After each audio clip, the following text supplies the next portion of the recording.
So you asked me how my understanding of the principles has helped me as a parent. Well, it's a double-edged sword.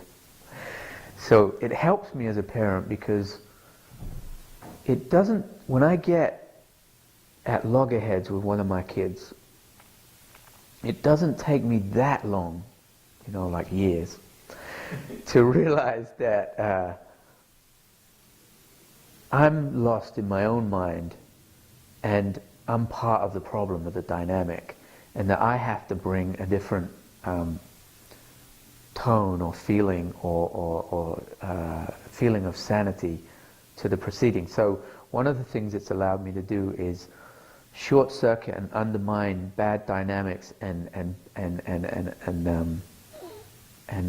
unuseful feelings, so that they don't become chronic in discussions or topics or issues, and to reset it to something healthier. The other thing it's allowed me to do is realize that there are times where the kids have their heads screwed on straight and we don't. So we let them reset at that point. Let the reasonable people take the lead. So it's been very easy to see the sanity and insanity in the family life and be able to correct it in yourself and be able to help others. So rather than dealing with something when you're all crazy, job one is reset the sanity and then have the reasonable people sort it out. So it's been really helpful. The other way it's been helpful is one of the things I discovered as a parent is that it's impossible for your kids not to be influenced by you, and in some ways to become something of what you are, and some of that you like because you think it's helpful, and some of it you think is unhelpful because it's limiting. But be able to know that there's something I can teach my kids that will give them the ability to transcend that if they wish to is very, very, very, very comforting. The idea that they can't be broken, they can always recover, is very helpful. The helpful but painful part is your own shortcomings are so evident that when you get lost in your thinking, you're lost, so you've hit your own shortcomings.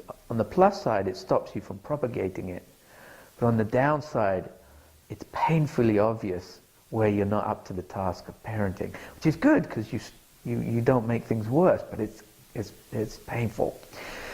The best part of it is that it makes parenting much easier, more fulfilling and easier as a learning process. If you imagine life as a gym psychologically, that life's challenges are kind of the challenges of your own mental limitations that you kind of have to learn to see for what they are and transcend them. Parenting is unbelievable for that.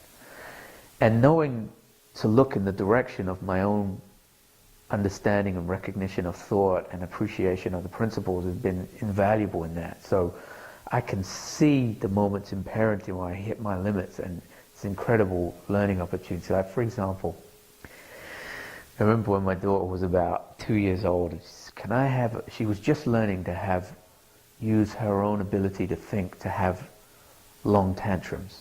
So she was able to stop herself getting over it. She was getting good at that. Instead of being upset for a minute or 2 minutes or 5 minutes, she could extend it as long as she wanted, which is not a very helpful skill. But we all develop it. She developed it. And she said, can I have something, candy or something? I said, no, you can't. She got really upset. So I'm sick now. I'm thinking, how funny it is, the human condition, that you could take something as insignificant as a candy and make yourself miserable over it.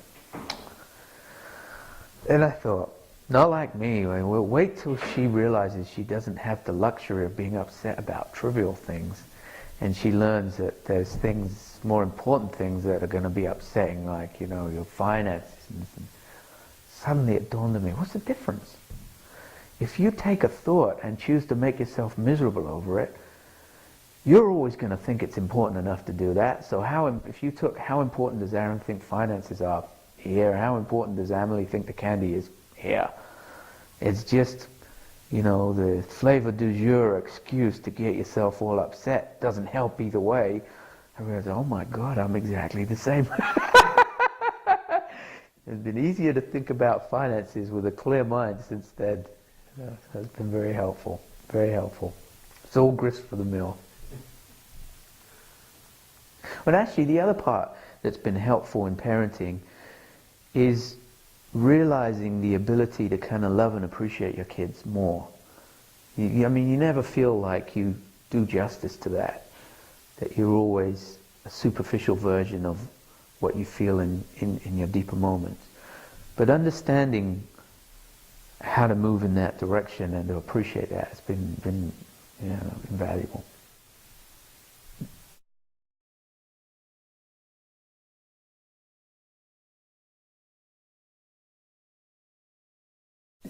Now, forgive me for talking generally, but one of the things that we've learned in studying these principles is that there's often a profound difference to the reality a person sees when they're distressed and the reality a person sees when they have clarity of mind. That through the function of these principles, human beings are able to have a range of perceptions of the reality in front of them, including themselves. And one of the things that we've learned is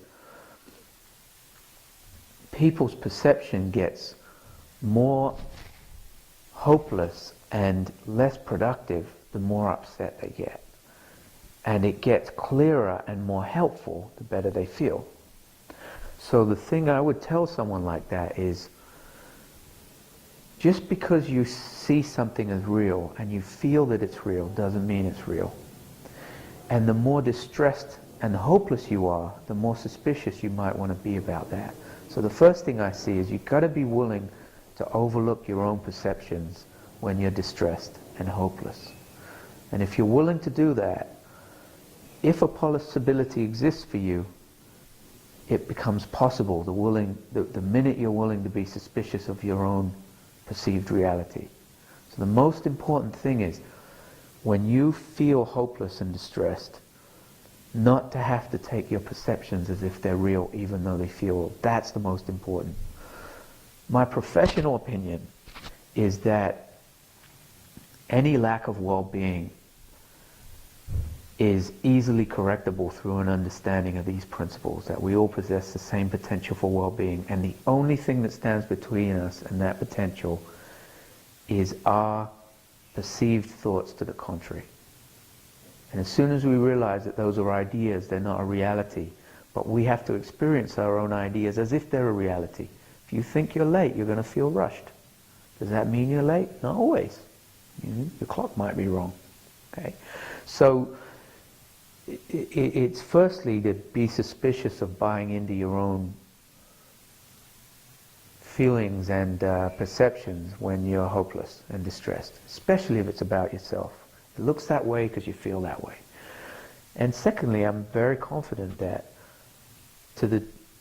having insight about these principles releases people from the distress and limitations of their own ideas about themselves and about life and about the possibilities for them. So there's every reason to be hopeful, and if you can be open to the fact that there might be a reason to be hopeful, but it's just not obvious to you because you're not feeling good,